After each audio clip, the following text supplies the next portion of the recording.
pero también qué está pasando en México y cómo sí podemos dar ese siguiente paso, ese centavo para el peso de poder lograr objetivos importantes en la educación hoy tan fundamental. Bien.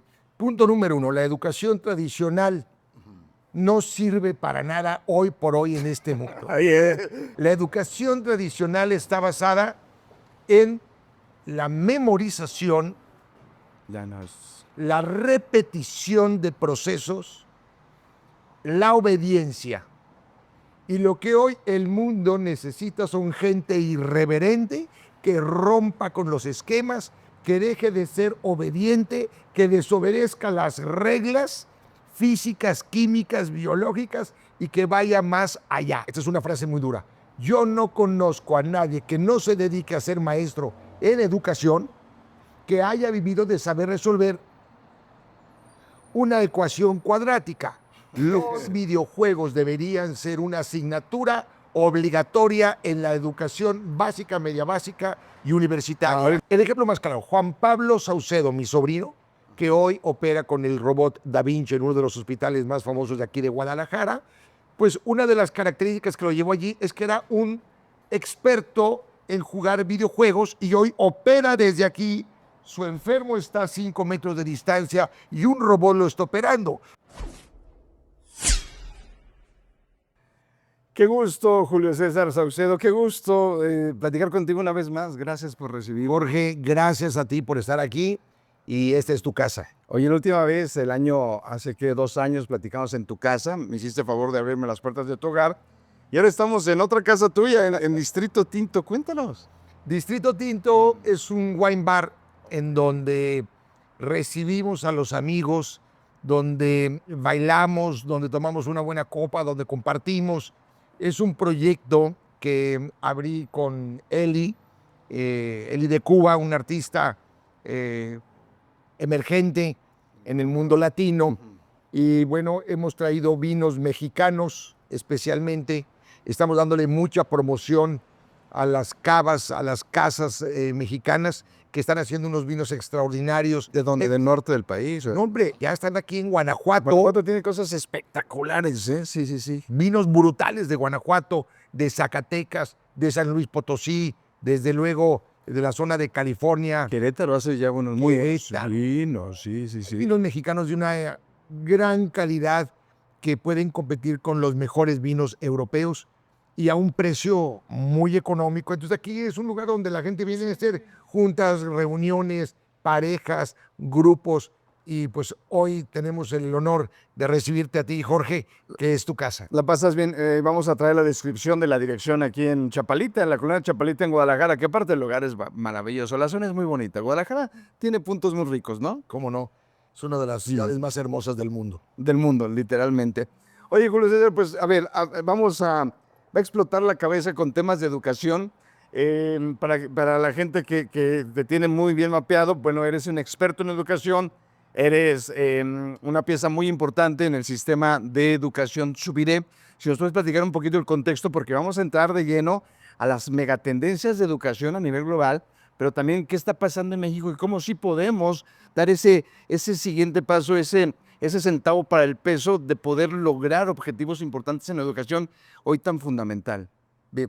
Punto número 1, la educación tradicional no sirve para nada hoy por hoy en este mundo. Oye, déjame dar un trago primero. O sea, ¿cómo doy un trago antes de que sigamos? Qué duro se oyó eso, ¿no? Sí, salud, salud, por favor, contundente.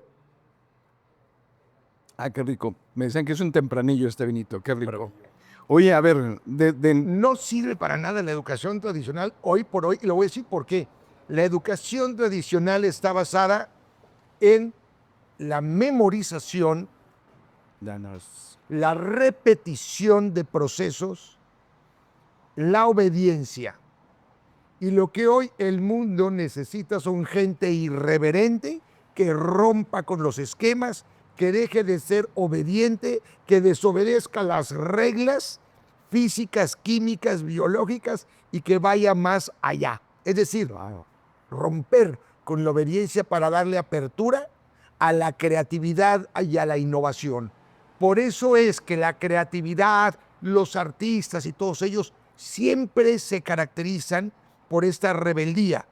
Bien manejada esta rebeldía y esta desobediencia nos puede llevar al siguiente paso de la educación. 2, teníamos que memorizar todo había que guardarlo en esta cabecita. Sí, claro. Guardábamos los teléfonos de los amigos, las direcciones, guardábamos las fechas de nacimiento de los héroes nacionales, internacionales, los ríos, las montañas, los tratados, las valencias de la tabla periódica. Y entonces hoy no es necesario porque hoy tenemos grandes gadgets, equipos que memorizan mucho más de lo que nosotros podíamos memorizar. Lo tenemos a la mano y lo tenemos inmediatamente. Pero eso no está rompiendo con el tema de las capacidades. Por ejemplo, hay tendencias de gente que dice, es que estamos perdiendo esa capacidad de memorizar, ya necesitamos inclusive el localizador satelital para poder desplazarnos a otra colonia. A veces no atrofia. Definitivamente sí atrofia, pero te da la apertura a desarrollar otras habilidades, otras destrezas y otras competencias que son más importantes hoy por hoy. Este es un sistema de competencias lo que está funcionando. Y además, Jorge, ¿de qué nos sirvió? O sea, tenemos que ser realistas y decir, sí nos sirvió para una gimnasia mental, sí nos sirvió para tener una cultura, pero yo no conozco, esta es una frase muy dura, yo no conozco a nadie que no se dedique a ser maestro en educación que haya vivido de saber resolver una ecuación cuadrática. Claro, no. Que haya vivido, que le digan, oye, a ver, dame los nombres de 100, dime los nombres de los niños héroes y dame las fechas de nacimiento y toma un cheque de 100,000 pesos. No es cierto, Jorge, eso no existió, no pasó. Les digo, mamá, le decíamos, mamá, aquí estoy a las 3 de la mañana aprendiéndome todas las valencias de la tabla periódica y sus símbolos. ¿Para qué me va a servir? Y mamá decía, algún día te servirá. Mentira, nunca le sirvió a mamá y tampoco nos sirvió a nosotros. Nos sirvió tener alguna cultura de saber que H es hidrógeno, de saber que O es oxígeno, pero unas cuantas cosas, porque el cerebro humano sano tiene 2 características, Jorge. Una, olvida todo aquello que no le es productivo y olvida todo aquello que le genera tristeza. O dolor, ¿no? Sí. O dolor. Claro. Lo minimiza. Lo mete al cajón. Lo mete al cajón. Queda ahí en algún lugar guardadito, pero trata de no sacarlo porque el objetivo del ser humano es ser feliz, la sobrevivencia, y cuando alguien guarda todas las cosas tristes, pues viene una gran tristeza, viene una gran depresión y pueden estar muertos en vida o de plano decidir no vivir más. Y la otra parte del cerebro es la parte que se encarga de buscar que tu cerebro sea productivo, de tener un disco duro que esté rápidamente, que la ardilla esté caminando. Y entonces se abre paso a una era de la tecnología y ahí va otra frase dura.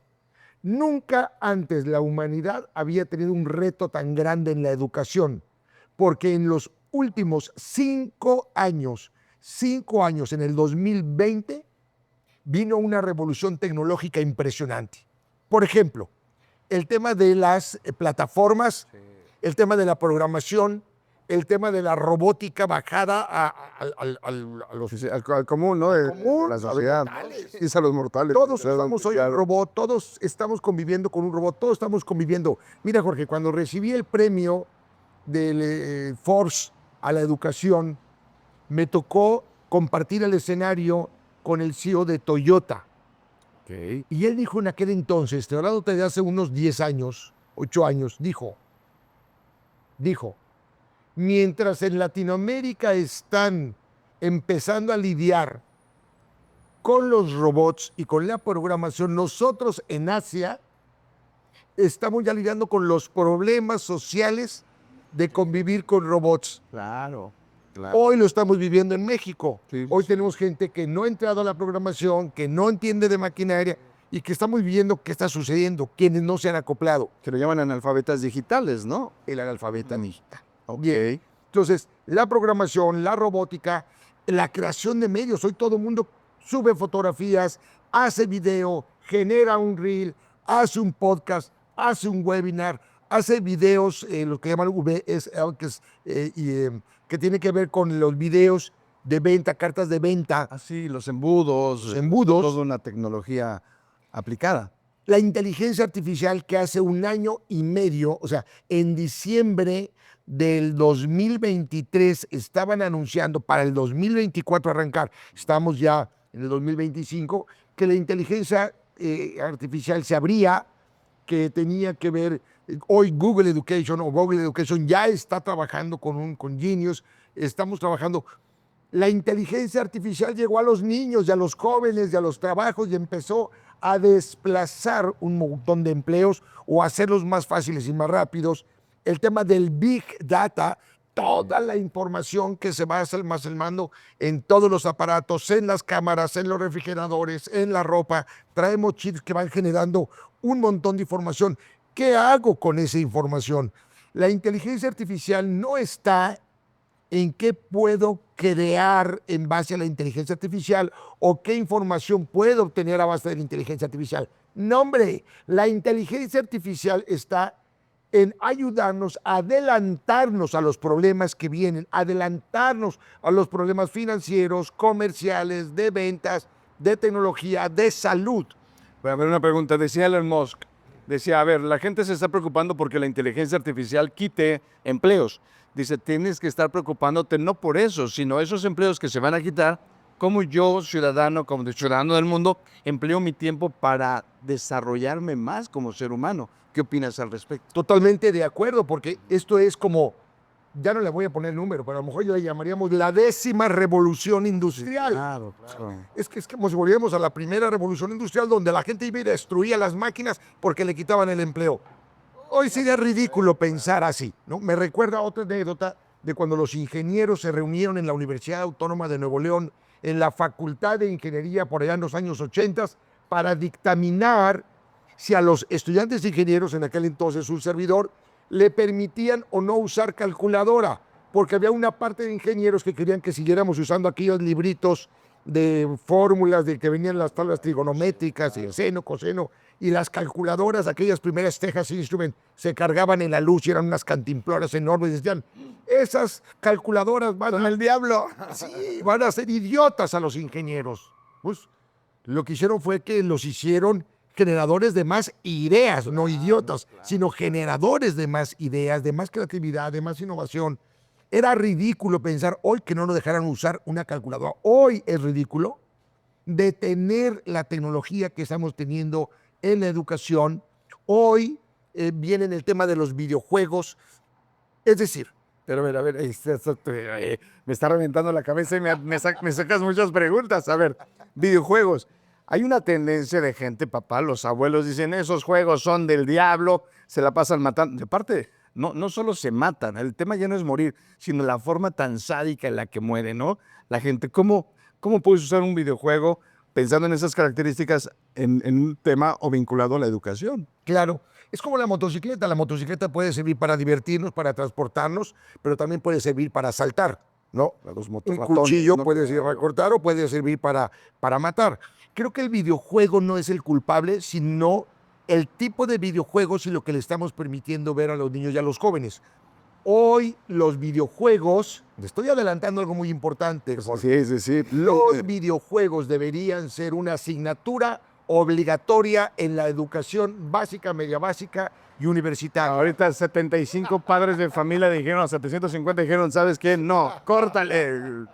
¿En serio? Sí, porque los videojuegos te enseñan un pensamiento sistémico. Los niños que juegan videojuegos hoy pueden estar en diferentes zonas geográficas, saber qué está pasando con un helicóptero, saber qué está pasando. Hay videojuegos maravillosos que hacen empresas por completo, que hacen zoológicos, que hacen ferias, que están cocinando, todo con videojuegos y están desarrollando un pensamiento creativo, crítico, dialógico, analítico, sistémico sobre todo. Y espacio lo tienen.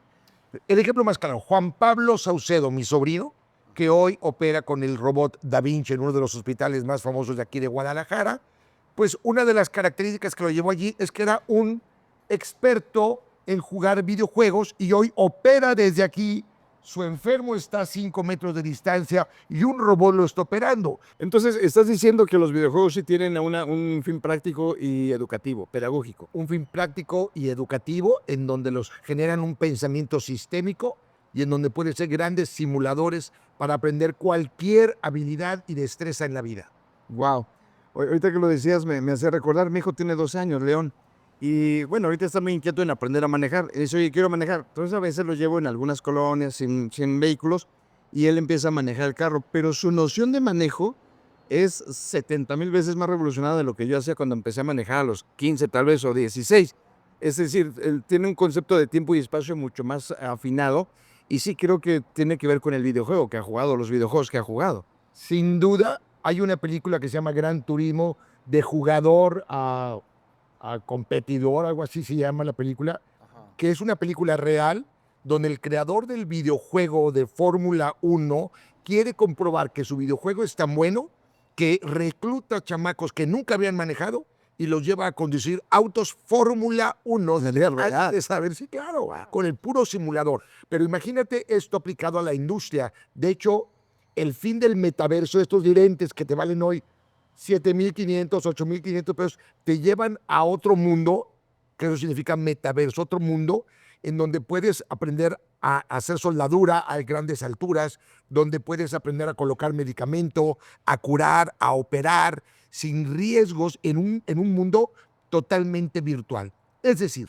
la inteligencia artificial que no existía hace 5 años, el metaverso que no existía, Claro. ¿no? Todo lo que viene siendo las plataformas interactivos, la explosión que hubo de redes sociales en el mundo comercial, financiero, de las ventas, el Big Data que ha desarrollado tantas situaciones, todo lo de la programación y la robótica son cosas que surgieron hacia el ser humano, hacia el mortal de 5 años para acá. Vamos, después de la pandemia todos tuvimos que dar ese paso a la tecnología. Entonces,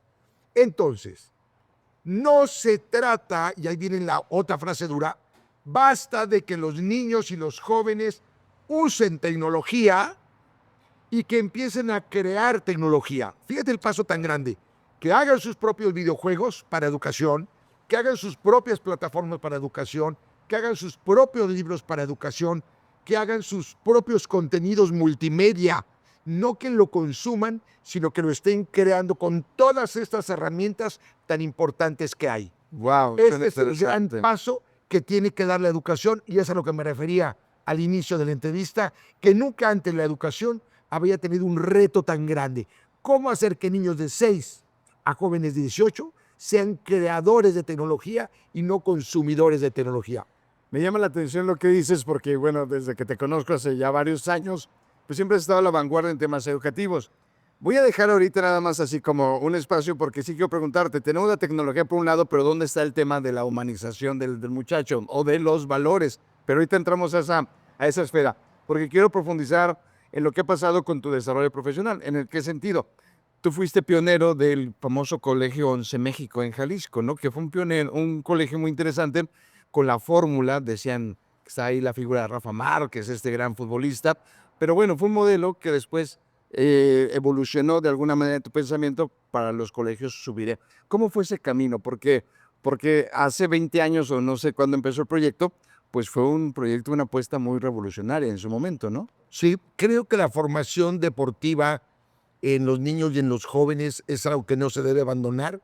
En este país, como en todos los países del mundo, debieran los niños hacer deporte diario, sí o sí, porque el deporte te da una gran formación en la disciplina, en la constancia, pero hoy por hoy en algo que se ha perdido, la socialización, que lo podemos tocar más adelante en la segunda parte de la entrevista. Sí. La socialización es muy importante, el cuidado de la salud, pero me di cuenta que en la educación había que agregarle otro ingrediente más, porque en los modelos educativos tienen que estar vivos como está viva la vida y como está evolucionando. Y había que meterle algo que era hacer que los niños y los jóvenes aprendan a ser productivos, y metimos la educación financiera y emprendedora, en donde teníamos que generar ecosistemas donde los niños tuvieran temas de comprar, vender, regatear, inventarios, producción, creación, y entonces metimos la educación financiera y emprendedora, y así surgió el Subiré Business School, un modelo educativo que nos lleva a esta parte. ¿Cuántos tienen hoy por hoy? ¿Cuántos? 4 colegios subirés, 3 en el estado de Jalisco, 1 más en Guanajuato. Son colegios de 11 hectáreas, colegios con 2,000 alumnos promedio desde maternal hasta bachillerato y cuya característica ha sido pues siempre buscar ir en la vanguardia de la educación. Y la vanguardia de la educación, Jorge, hoy ha tomado otro papel protagónico que es la parte de la formación humana, que nos olvidamos de ella. Claro. En algún tiempo incluso quitamos la clase de educación cívica hace mucho tiempo y ética.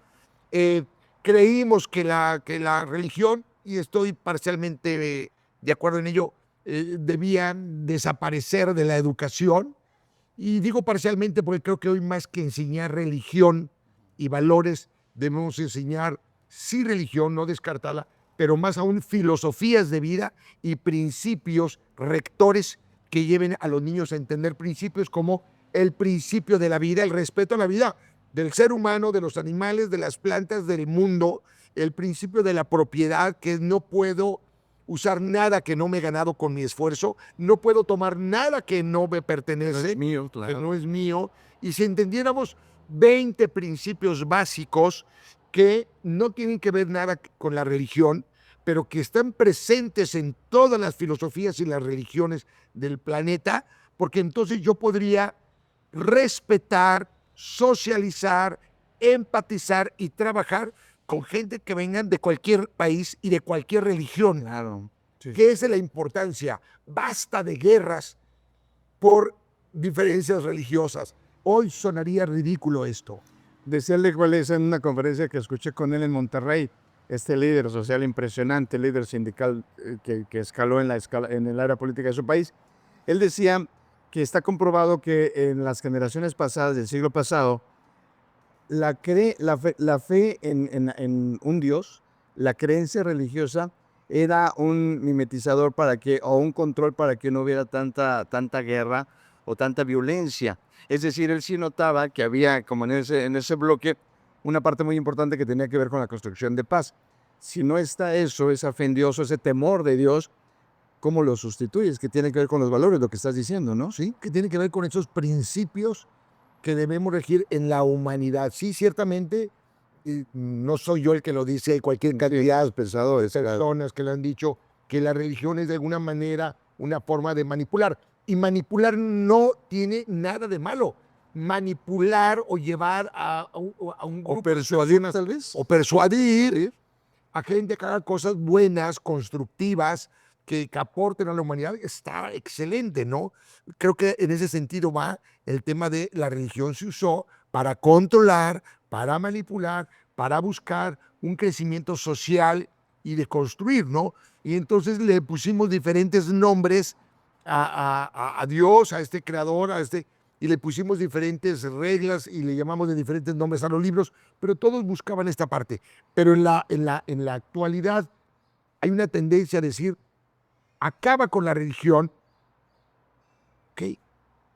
Sí, pero ¿qué hay alrededor de los valores? Para mí, creo que es un tema fundamental que tenemos que trabajar. Ahora, en Chubiré, por ejemplo, es el modelo que han desarrollado antes 11 México, pero ¿cómo ya habías hablado al inicio de todo un bloque de tecnología, inteligencia artificial, el uso de videojuegos? Todo esto lo entiendo y se me hace interesante por el pensamiento de un menor de edad en estas nuevas tecnologías y su inclusión.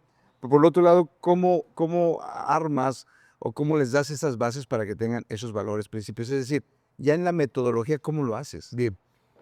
La formación humana, insisto, hoy se volvió más importante, y puedo decirlo así, que cualquier asignatura y cualquier área de educación, incluyendo la tecnología, Claro. incluyendo las matemáticas, las ciencias, las sociales. La formación humana que tiene que ver, número uno, ya en la práctica, con enseñarte a sentir tu cuerpo. En tu cuerpo se sienten los sentimientos. En tu cuerpo, que está basado en la vista, en el olfato, en el gusto, en el tacto, se siente, y por eso se llaman sentimientos. ¿Por qué me siento triste y qué siento en mi cuerpo cuando estoy triste? ¿Por qué estoy desesperado y cómo se siente en mi cuerpo? y dónde sientes el enojo, y dónde sientes la ansiedad, y dónde sientes la depresión.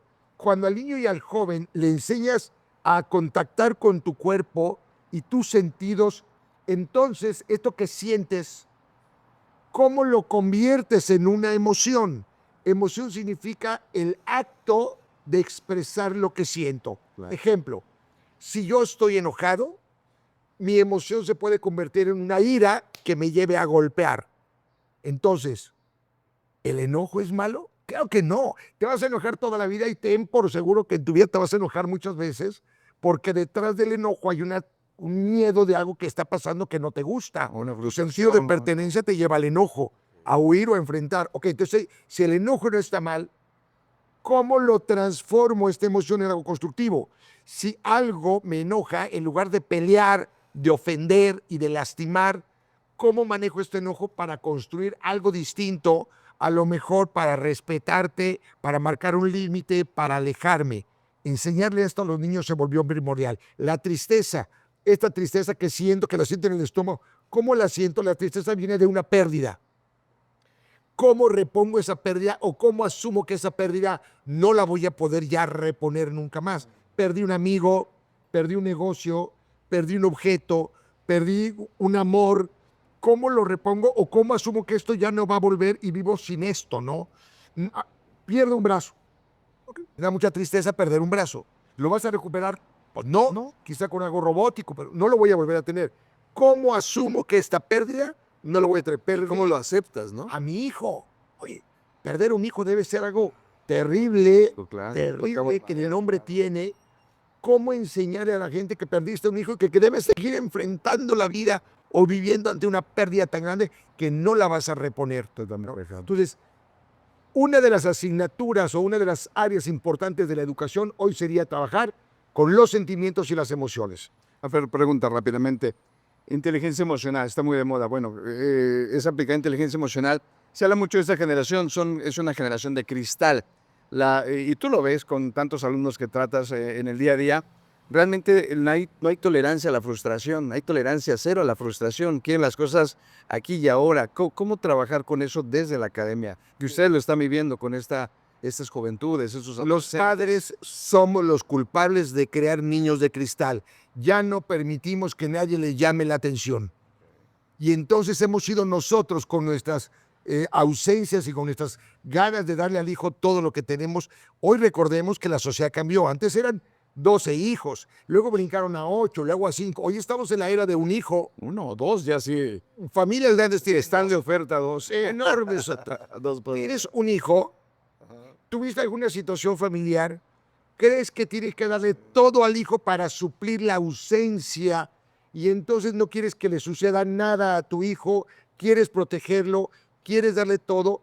Estamos creando niños muy egoístas en el mundo porque tienen su pantalla en su teléfono, en su reloj, en su teléfono, la televisión en su cuarto, en la sala. No conviven, estás comiendo con los niños, no conviven cada quien en su... Pero ¿cómo Es terrible la escena de ver a una familia que está en una mesa de un comedor, el hijo está con un teléfono, el otro hijo con el otro teléfono, la mamá con el teléfono, el papá con el teléfono, y están conviviendo a través de las redes sociales. ¿Qué se puede hacer, Julio? ¿Qué se puede hacer? Porque es un Volverlo problema. intencional. En la escuela hoy se convirtió, por eso yo creo que era lo más importante, se convirtió en el mayor responsable del manejo de los sentimientos, de las emociones, de la socialización. El colegio tiene que provocar que los niños jueguen, platiquen, hablen, educación colaborativa, trabajos en equipos, sacarlos de paseo, sacarlos de campamento, organizarles recreos divertidos,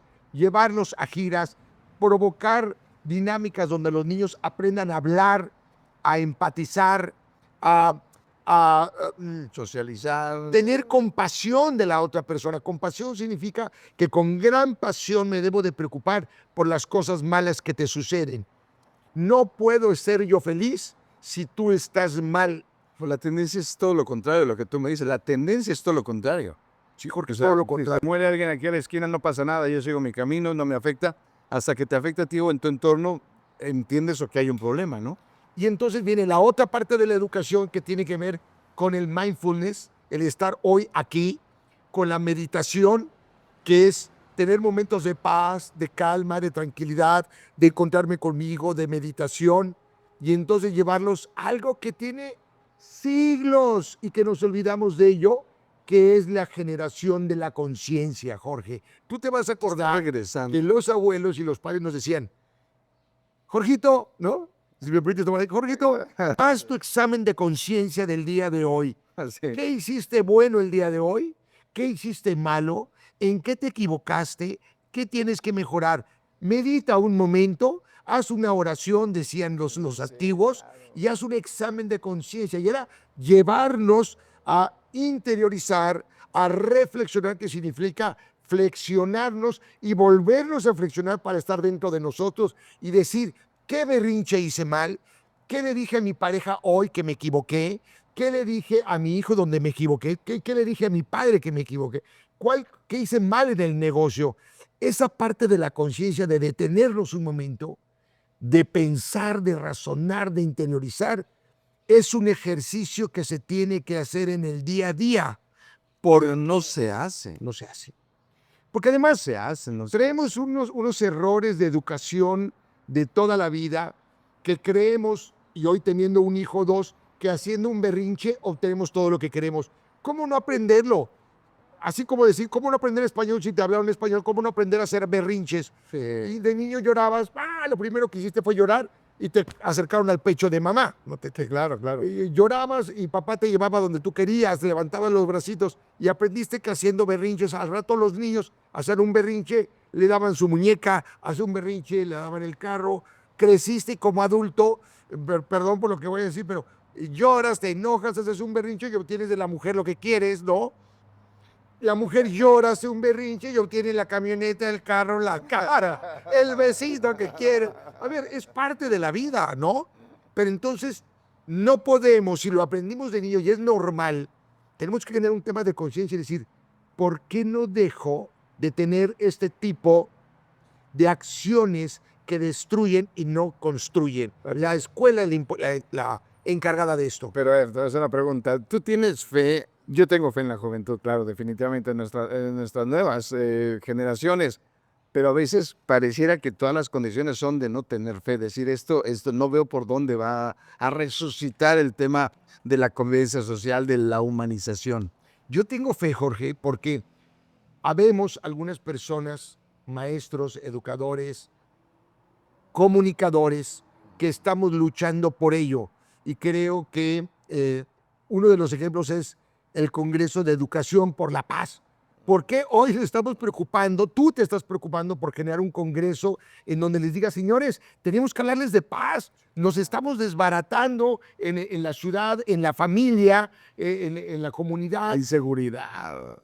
La seguridad de las ciudades, de los estados. Alguien tiene que hablar de paz, alguien tiene que hablar de conciencia, alguien tiene que hablar de las emociones. Y entonces estamos en esta etapa en la que de pronto nos olvidamos un poco de ello, estamos viviendo las consecuencias. Aparecieron en los últimos 30 años palabras que de niño yo jamás escuché, que nadie escuchábamos, como de pronto pederasta, como de pronto pansexual, como de pronto cosas que de pronto... Nuevo vocabulario, ¿no? Dice, no se amplía el vocabulario. Dramático que empezamos a utilizar y alguien dijo, espérame, basta de tanto hedonismo, basta de dejarnos llevar por las pasiones, por lo que a mí me gusta, por lo que a mí me complace, por lo que a mí me hace sentir a gusto, y vamos sintiéndonos un poquito incómodos y vamos trabajando por luchar por una mejor humanidad. Hoy por hoy se está dando este movimiento en diferentes lugares del mundo, en diferentes sociedades. La escuela tiene que entrarle de lleno a esto y volverlo la parte más importante que algún día fue.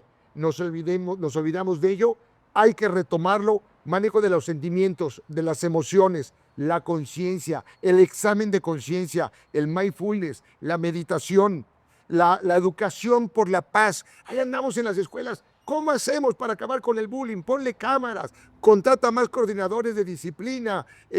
Sacar el problema, ¿no? Directamente, que no es eso, ¿no?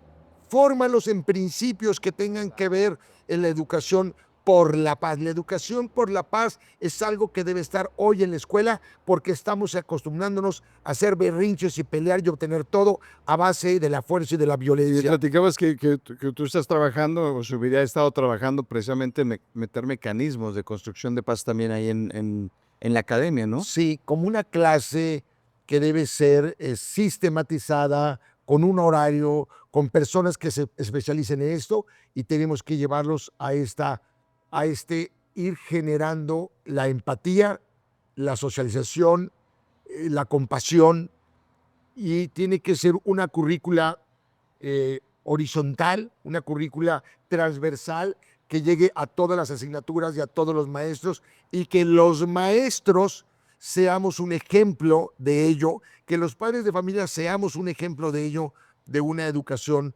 por la paz, una educación de poner límites, una educación de pues llevarlos bien, ¿no? Oye, ahora voy a entrar hacia las entrañas de Julio César, porque finalmente el concepto que tú conoces Voces por la Paz, tiene que ver con esto, y es lo que analizamos, pensamos y cuestionamos. ¿Cómo construyes, Julio César, tus metaversos de paz? Ay, el metaverso de paz. ¿Cómo debemos de construirnos, Jorge? Es esta parte en donde cada uno de las acciones y de las actividades que llevemos, tenemos que llevarlos hacia vivir con una armonía. ¿Qué es una armonía?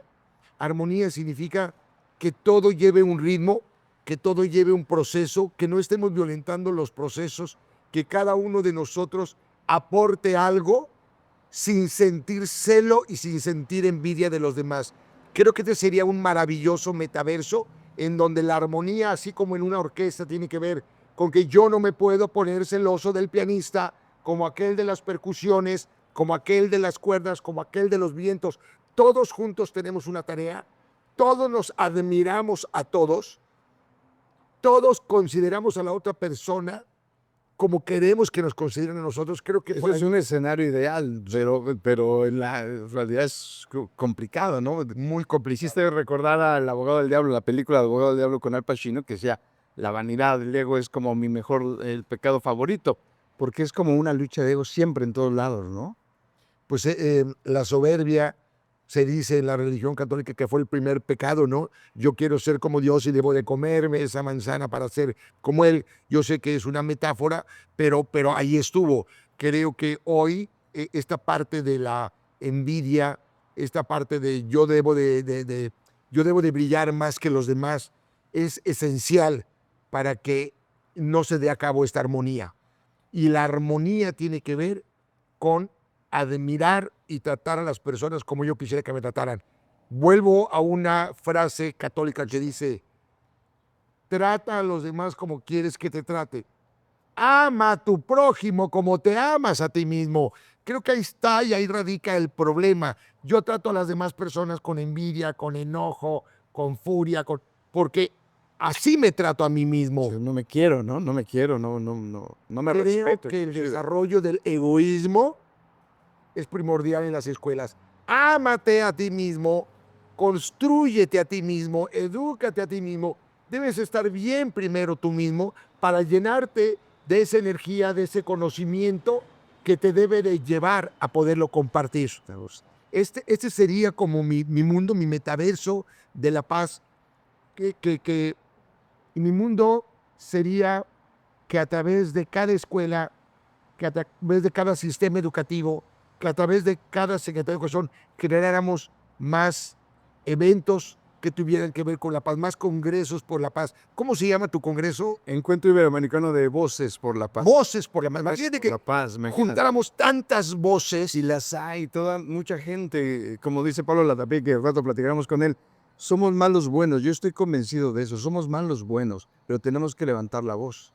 Tenemos que levantar la voz y no dejarnos llevar por ese otro mundo que trata de acabar con ello por un interés personal. Entonces, mi interés personal partidario me hace tomar acciones en mi partido, en mi país, en mi empresa, que solamente me benefician a mí. Quiero que mi tambor se escuche nada más y no quiero que los demás luzcan en este planeta donde el mundo tiene que vivir en la armonía. Oye, Julio César, yo platico contigo, nos vemos en ciertos momentos y cada vez estás haciendo otro proyecto, desarrollando. Este lugar está espectacular, tiene tu esencia, está rico, unas tapas deliciosas, gran anfitrionía de ustedes, gracias. Pero todo el tiempo estás construyendo. ¿Qué recomendación le darías a los emprendedores, a los empresarios? Tú eres emprendedor de toda la vida, pero uno pudiera, viéndote como a distancia, decir, oye, Julio César ya puede estar tranquilo, semi-retirado, o sea, pudieras hacerlo, la vida te ha dado esa oportunidad o la has construido, pero no, o sea, yo platico contigo y sigues con 70,833 proyectos. ¿Cómo funciona eso en tu vida? La sana insatisfacción por lo realizado. Todos debiéramos tener una sana insatisfacción por lo realizado y siempre decir un poco más, un poco más. No basta, porque en este mundo todos tenemos que aportar y cada vez tenemos que aportar más años porque hoy nos estamos convirtiendo en un planeta, en un país y en una ciudad donde hay personas mayores de 60 años activos y cada vez menos menores de 18 años.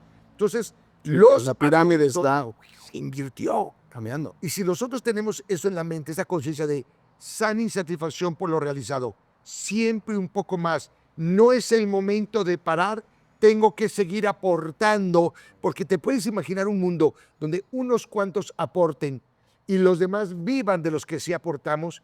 No sería un buen trato, no sería un buen deal el que solamente unos aporten y los demás no aporten.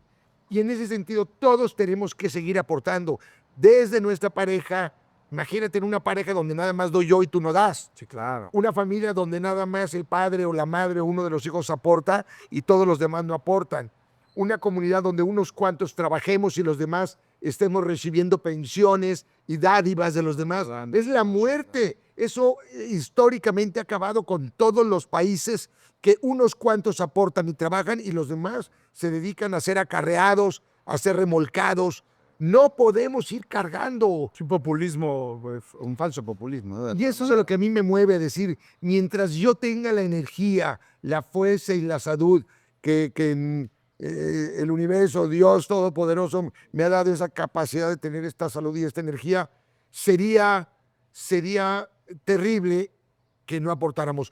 Todos debiéramos de aportar, cuidando nuestra salud mental, nuestra salud física, para seguir aportando a la Me humanidad. gustó una palabra que decías y yo también me encanta, hambre, tener hambre en muchos sentidos, ¿no? Eso a veces mueve al mundo, ¿no? Sí, yo Bien creo, enfocado, claro, un hambre focalizado, políticamente estructurado. son dos As, el hambre y la ambición. Y hay muchos niños y jóvenes que tienen todo en la vida, dejan de tener hambre, pero también pierden la ambición. Claro. A estas personas que la familia, el padre, la madre, la vida les ha dado todo, deberíamos de seguirles fomentando la ambición. Pero la ambición no solamente de generar un recurso económico, sino la ambición de aportar a la vida, de aportar a la humanidad, de aportar a la ciencia, a la tecnología, a la sociedad, la ambición. Y a estas familias o estas personas que han crecido en una sociedad con muchas necesidades, esta hambre debería de sacarlos adelante y decir, voy por más y no ser conformista. No es responsabilidad tuya haber nacido pobre, pero sí es responsabilidad tuya seguir en esa pobreza. Tienes que volverte rico. Y no me refiero únicamente a los pesos y a los billetes y a los centavos, sino rico en conocimiento, rico en aportar emocionalmente, en aportar en la parte del amor y de la paz. No podemos hacer, Sí, todos somos pobres. es una misión de vida, tenemos que hacerlo. Oye, te tengo dos noticias, una buena y una mala. La mala es que se nos acabó el tiempo, pero siempre nos pasa, o sea, decimos, bueno, 1 hora, 50 minutos, bueno, se agotan y podemos hablar 2 horas más del tema. Movilidad social, te prometo movilidad social para la próxima ocasión. ¿Qué tan importante es eso de pasar de punto A punto B en la escala social? Yo estoy convencido que no todo el mundo quiere ser TikToker, no todo el mundo quiere ser millonario. Hay gente que se conforma con algunos proyectos de vida muy específicos y creo que está bien. El tema es que la tendencia es, tú tienes que ser el TikToker, tú tienes que ser el único y creo que también tenemos que focalizarnos hacia otro lado, ¿no? preparamos esa conferencia. Listo, qué gusto. Y gracias por preguntarles. Sí, salud. Salud. Oye, y aparte de estas tapitas deliciosas, ahorita les damos, que eran a la larga. Gracias.